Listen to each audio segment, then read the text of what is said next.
$75 million. That is the exact amount the state of Rhode Island handed to a baseball player to make a video game, and every single dollar disappeared. Curt Schilling is a name most Americans know from October. 3 World Series rings, a bloody sock stitched into baseball legend. But by 2010, the fastballs were long gone, and Schilling had a different kind of ambition burning in him. He wanted to build a video game empire. Not a small studio, an empire. He wanted to compete with the biggest names in gaming, World of Warcraft, Elder Scrolls, the giants of the industry. The game was going to be called Kingdoms of Amalur, a massive fantasy world built on the fiction of best-selling author R.A. Salvatore. The concept was real, the talent was real, and the dream was real. What wasn't real, it turned out, was the money to pay for any of it. Schilling founded 38 studios in Maynard, Massachusetts around 2006. The name came from his jersey number. The ambition was enormous from day one. He poured tens of millions of his own personal fortune into the company, money he had earned across a storied career. By some accounts, he invested roughly $50 million of his own savings into the studio over several years. That isn't a rumor. That is a number Schilling himself has discussed publicly. But personal fortune, even a baseball legend's fortune, has a floor, and 38 studios hit that floor fast. The operation was expensive in ways that are almost hard to comprehend. At its peak, the studio employed over 300 people: writers, artists, programmers, designers, motion capture technicians. They were building not one game, but 2 simultaneously.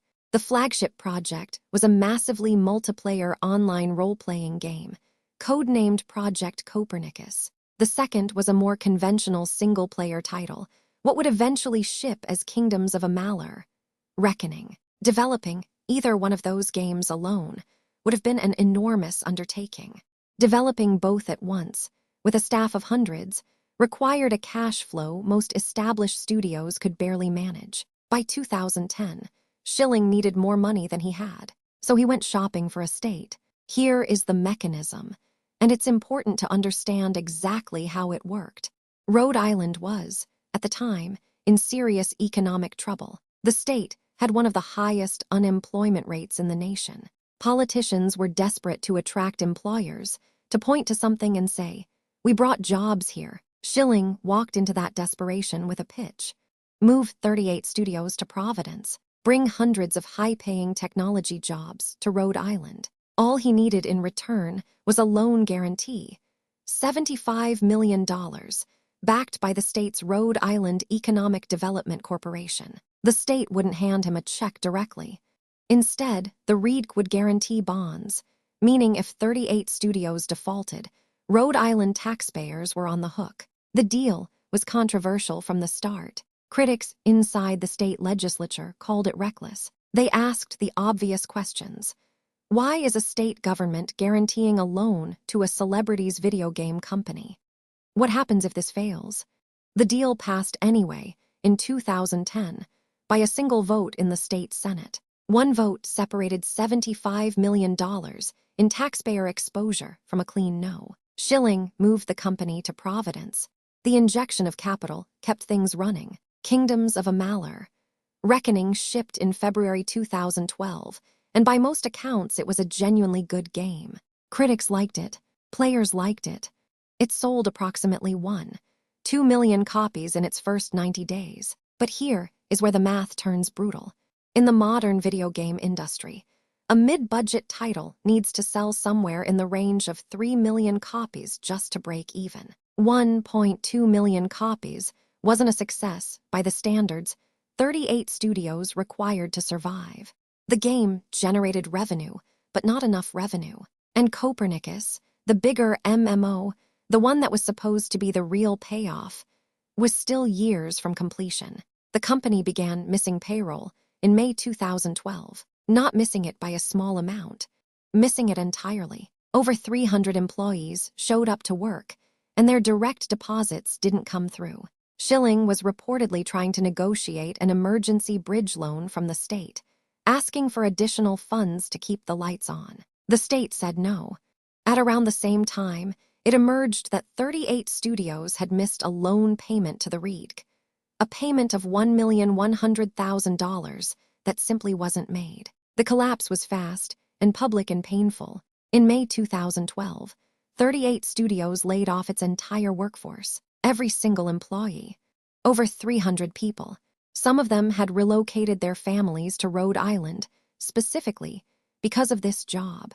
They had bought houses, enrolled their children in schools, and now they were out of work simultaneously, in a state where the tech industry was thin and alternative jobs were scarce. Project Copernicus, the game that was supposed to justify everything, was never released. Footage of the game leaked online years later, and by all appearances it was strikingly beautiful, arguably close to a playable state. The assets existed. The world existed. It was never finished, never shipped. The work of hundreds of people over years simply stopped. In August 2012, 38 studios filed for bankruptcy. The state of Rhode Island was left holding the debt. Over the following years, Rhode Island taxpayers paid roughly $75 million to the bondholders, the full guaranteed amount, plus interest and fees. Schilling himself declared that he had lost his entire personal investment, roughly $50 million of his own money on top of the state's funds. The SEC became involved.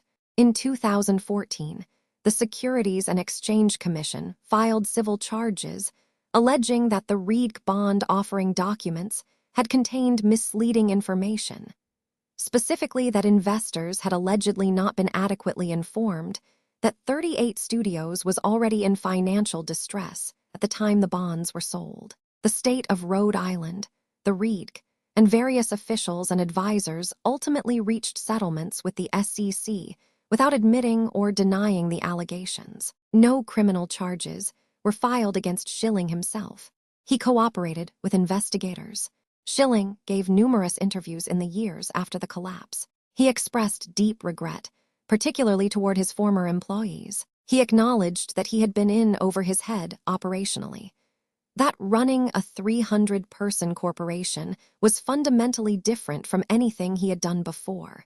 He said he had trusted people he perhaps should not have trusted, and had not understood the business with the depth the situation required. And that's perhaps the quietest lesson buried in this autopsy. $75 million in public money didn't disappear because of fraud in the classical sense. No adjudicated crime was ever proven against Schilling.